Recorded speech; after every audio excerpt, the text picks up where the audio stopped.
గ్లాస్తో కేకులు పెట్టించేలా, గ్లాస్తో క్లాప్ కొట్టించేలా, పానకం తాగే రోజు పూనకాలు వచ్చేలా ఉండబోతున్నాయి.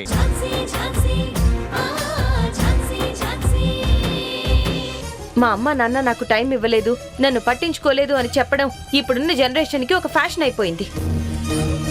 నీతో 24 గంటలు మీ అమ్మా నాన్నలు స్పెండ్ చేయకపోవచ్చు, కానీ 24 గంటలు నీ గురించే ఆలోచిస్తారు, నీ భవిష్యత్తు గురించి ఆలోచిస్తారు. ఏదో కాస్త ఒంటి మీదకి కండొచ్చింది, తెలివొచ్చింది అని హీరోలా ఫీల్ అయిపోతున్నావా ఏంటి? నేనేమి హీరోలా ఫీల్ అవ్వట్లేదు. నీ ప్రవర్తన అలాగే ఉంది. యాటిట్యూడ్ కి ఈగోకి తేడా తెలియకుండా బతుకుతున్నావు.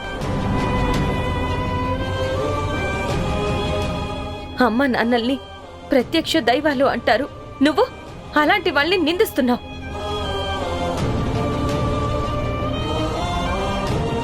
పిల్లలు పుట్టేంత వరకే ఏ తల్లి జీవితమైనా, ఒక్కసారి పిల్లలు పుట్టిన తర్వాత ఆ పిల్లల జీవితమే తన జీవితం అనుకుంటుంది.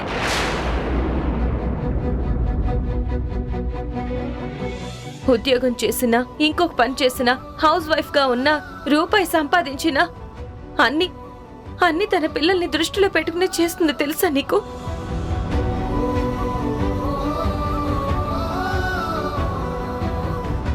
అమ్మ నాన్నల్ని అంత తేలిగ్గా తీసి పడేయకు. నాకు తెలుసు వాళ్ళ విలువేంటో.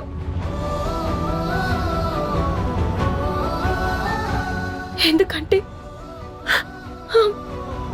నాకు అమ్మ నాన్న లేరు కాబట్టి. అది మ్యాటర్. నీకు లేరు కాబట్టి నువ్వేదేదో ఊహించుకొని పుస్తకాల్లో చదివి సినిమాల్లో చూసి అది నిజం అనుకుంటున్నావు. కానీ రియాలిటీలో వేరు. నేను నిజంగానే నా తల్లిదండ్రుల ప్రేమ పొందలేదు. అందుకే నేను ఇలా మాట్లాడుతున్నాను. అందుకే నా బాధ అంతా. దీపక్, నువ్వు చాలా తప్పుగా ఆలోచిస్తున్నావు. నో, ఇన్ని రోజులు నువ్వైనా నన్ను అర్థం చేసుకున్నావు అనుకున్నాను. కానీ నువ్వు కూడా నన్నే నిందిస్తున్నావు. నాదే తప్పన్నట్టుగా మాట్లాడుతున్నావు.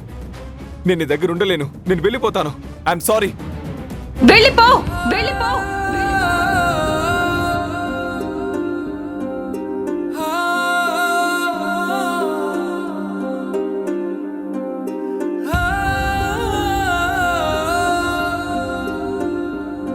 తల్లిదండ్రులని గౌరవించని నువ్వు నన్నెలా గౌరవిస్తావు? నన్ను అక్క అని ఎలా పిలుస్తావు? నీలాంటి వాళ్ళని మార్చాలి అనుకోవడం నా తప్పు. నిన్ను మార్చాలి అనుకోవడం పావుకి పాలు పోయడం లాంటిది.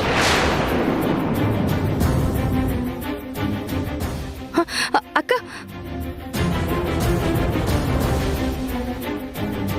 తమ్ముడు, ఏంట్రా ఇది?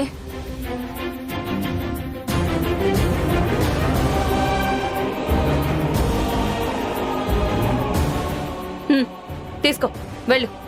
నా కళ్ళ ముందు నుంచి వెళ్ళిపో. ఒక్క క్షణం కూడా ఆలస్యం చేయకుండా వెళ్ళిపో. Get lost from my sight.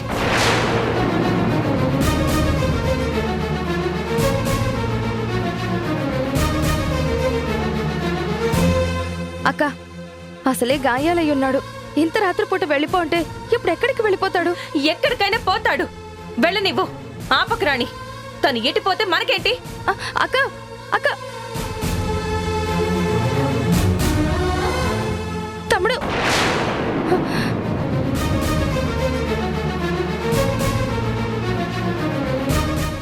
అక్క,